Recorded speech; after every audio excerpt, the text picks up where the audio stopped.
c'est pas labellisé Diataxis explicitement, ce sont les mêmes concepts. Et ces concepts, justement, quels sont-ils? Ben, Diataxis, ça se résume globalement en une map que vous trouverez dès que vous arrivez sur le site de doc, hein, avec deux axes. Le premier axe vertical, en fonction du contenu de la documentation, de s'il va être orienté vers des actions qu'on va faire à la personne qui lit, ou plutôt dans une démarche de réflexion. Et ça va aussi dépendre, autre axe, de la démarche dans laquelle la personne qui veut lire la doc se situe. Est-ce qu'elle est dans une démarche d'acquisition de connaissances? Exemple, vous venez d'arriver dans une nouvelle boîte, ça fait 2 semaines que vous êtes là. Bon, bah, la doc que vous lisez, globalement, c'est plutôt pour OK, comment ça fonctionne tout ça, comment ça s'imbrique, qu'est-ce qu'il y a. Vous êtes dans une démarche d'acquisition de connaissances. Là où, dans l'application, on pourrait très bien imaginer quelqu'un qui est là depuis longtemps et qui a juste oublié comment ça se configurait ce point-là là-bas, mais qui a besoin de la doc pour s'y retrouver, mais qui a déjà les connaissances un petit peu de fond. Juste, tout ne rentre pas dans la mémoire. Et pour ça, quand on sera dans l'acquisition et dans une documentation orientée vers faire des actions, on sera sur des tutoriaux. Si on est orienté vers une application, on sera sur des guides de how-to. Si on est plutôt maintenant dans la réflexion, dans ce qu'on écrit pour l'acquisition de connaissances, on sera sur des explications. Et enfin, pour le côté application et réflexion, on sera sur des références. Bon, ça ne nous aide pas forcément énormément, ces 4 gros termes. En général, la question c'est oui, mais c'est quoi la différence entre des tutoriaux et des how-to? Voilà, et bien ça tombe bien, on va voir ensemble du coup à quoi ça correspond, avec notamment des tableaux que vous retrouverez aussi côté Diataxis. Les tutoriaux, déjà, on est vraiment sur une démarche d'apprentissage. On est, entre guillemets, en train de donner un cours par écrit. On essaye de répondre à la question, globalement, est-ce que tu peux m'apprendre à blablabla faire ceci?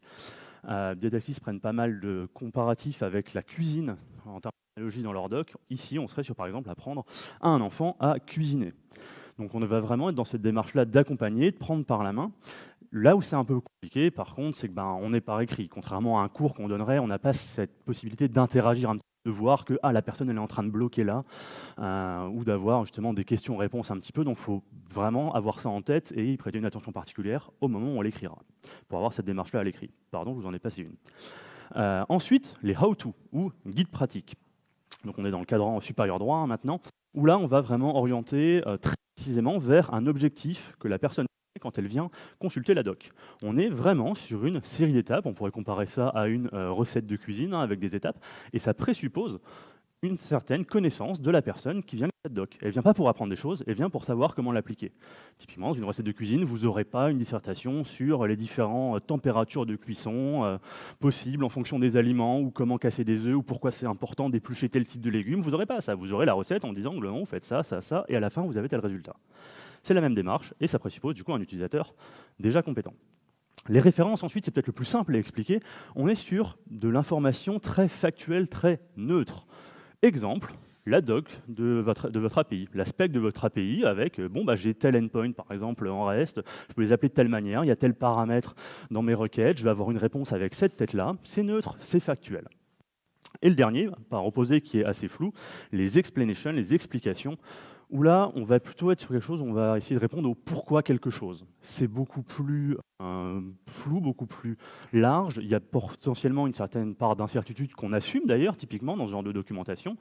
La comparaison de Diataxis, c'est un article sur l'histoire sociale de la cuisine, pour vous donner une idée un petit peu d'à quel point ça peut être large, mais vraiment, on va tenter d'expliquer des concepts.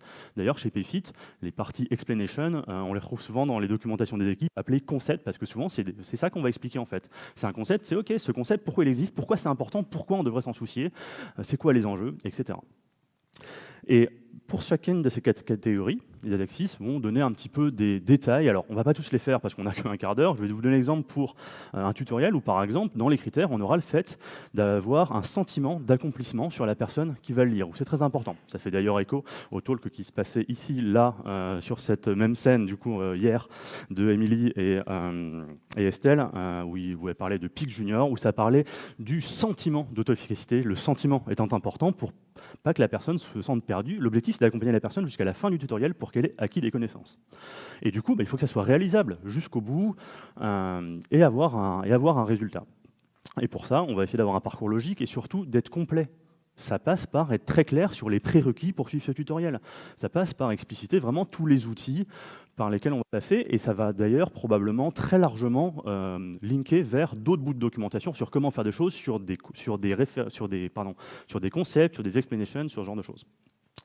Bref, pour un bon tutoriel, du coup, on est vraiment sur un problème pédagogique où l'idée, ça va être de fournir des résultats au fur et à mesure de la lecture de cette documentation à la personne, au fur et à mesure qu'elle fait les actions qu'on lui dit de faire au fur et à mesure de cette documentation, avec tout un narratif. Et d'ailleurs, les erreurs vont avoir une place centrale dans ce type de documentation, qu'on retrouvera pas dans les autres types. On va prendre dans un tutoriel soin de dire, OK, si tu rencontres telle erreur, c'est que tu t'es planté de cette manière-là à l'étape précédente. Revois-le, etc. On ne retrouvera pas ça du tout, par exemple, dans des how-to. Des how-to, c'est tu fais A, fin, parce que tu sais ce que tu veux faire. Si on reprend cette map, du coup, jusque-là c'est assez vague, et du coup on va prendre des exemples un petit peu de ce qu'on peut trouver comme documentation chez Payfit là-dessus, notamment sur ce qui est observabilité. Côté tutoriel, on en a un par exemple qui est à propos de troubleshooter une application instrumentée en production. On peut très bien imaginer quelqu'un qui vient d'arriver il y a 3-4 semaines et qui va bientôt être d'astreinte sur son scope et qui se dit « Ok, j'ai envie de me préparer à cette astreinte. J'ai envie de suivre quelque chose pour comprendre comment je vais écouter le truc qui plantera en prod à 3 heures du matin si ça doit m'arriver. » Et qui va faire ses actions et qui va se, entre guillemets, former via de la documentation pour préparer ça. Donc on est vraiment sur de l'acquisition de connaissances et on va faire des actions à notre utilisateur. Côté how-to, on a par exemple une documentation qui s'appelle « Comment estimer le coût de ces métriques custom Datadog en fonction de leur cardinalité ». On voit déjà rien que dans le titre qu'on est sur quelque chose de beaucoup plus précis, de beaucoup plus orienté et qui présuppose des choses. On va présupposer que la personne qui va consulter cette documentation, et c'est déjà ce que c'est une métrique custom Datadog, et c'est déjà c'est quoi les enjeux autour de leur cardinalité, juste elle a oublié la formule et les paramètres qui rentrent en compte dans le calcul du coût. Elle veut retrouver comment faire ça. Si on passe maintenant sur les documentations, on va plus être dans un petit peu la réflexion. Par exemple, dans l'explication et les concepts, on a une présentation sur ce qu'est la resource quantization de Datadog dans la partie PM. À qui est-ce que ça parle dans la salle? Voilà, typiquement, vous seriez la cible de ce genre de documentation.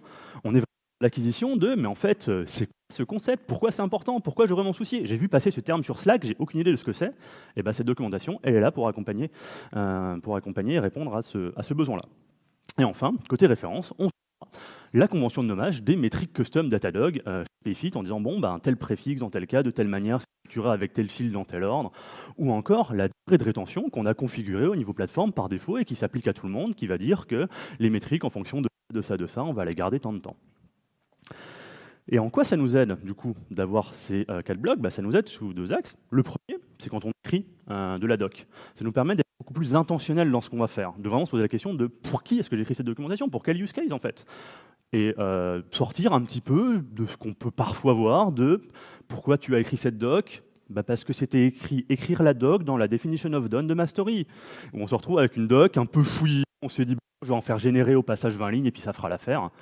Sortir de ça et se poser la question de la personne qui va lire ça, de quoi elle va avoir besoin comme information, et d'adapter du coup le niveau de détail qu'on va donner, d'adapter les tournures aussi qu'on va avoir. On ne formulera pas les choses de la même manière sur un tutoriel ou sur une référence.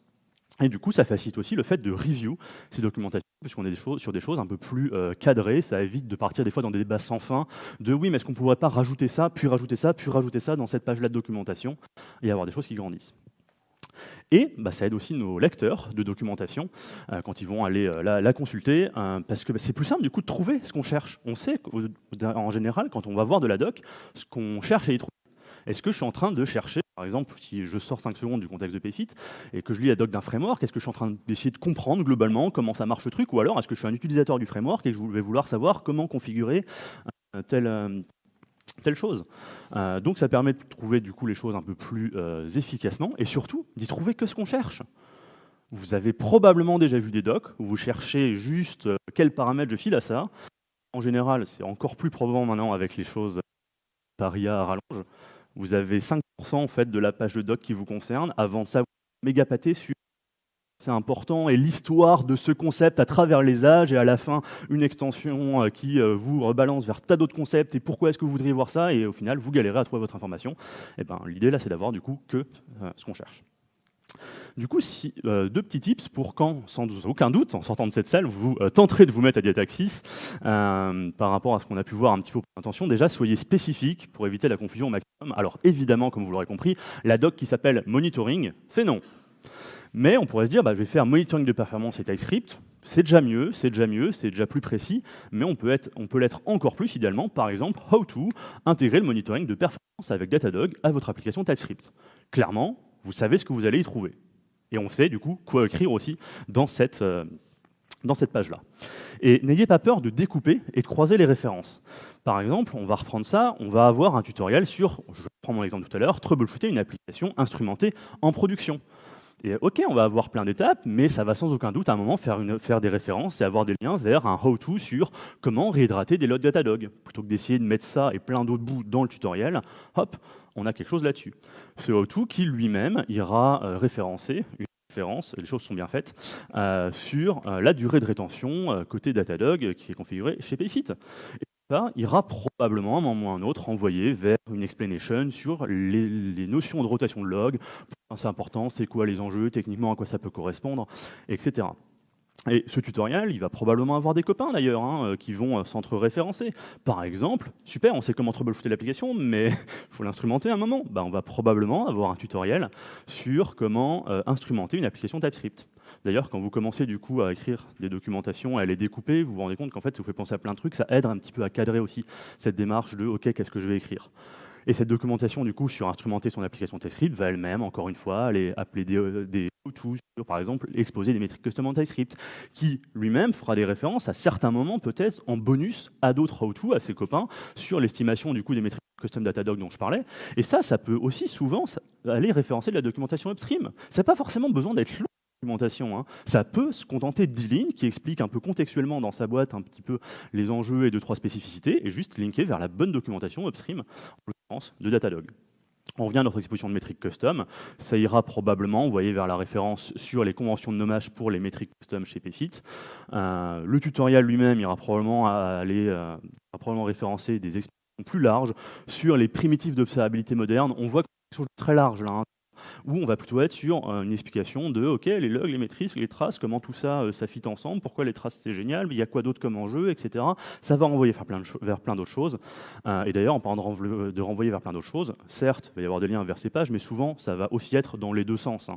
Donc voilà, ça peut être effrayant comme ça, de se dire OK, ça va avoir plein de pages de doc, mais c'est plus digeste à lire que d'avoir la même chose dans une seule gigapage de doc. C'est plus simple à écrire, c'est plus simple aussi d'identifier les choses. On va se dire, tiens, cette doc-là, il faudrait que je pense à l'écrire, mais je ne vais pas le faire tout de suite parce que c'est pas mon sujet du moment, mais je vais quand même juste créer la page, même avec un gros tout dedans, pour identifier qu'on a besoin de cette documentation-là.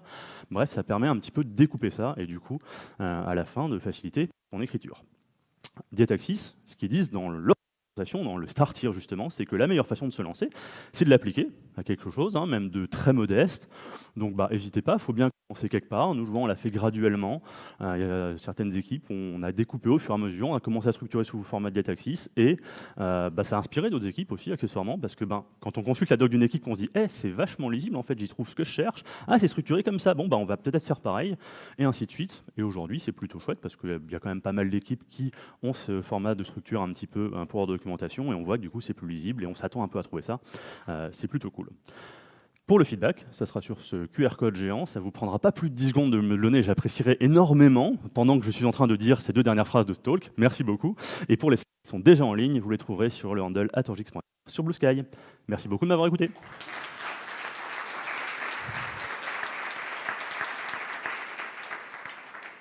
Je pense qu'on n'a pas le temps pour des questions. De toute façon, c'est un cookie, donc... Ouais, c'est l'idée, 0-0. Nickel, merci beaucoup, bon appétit.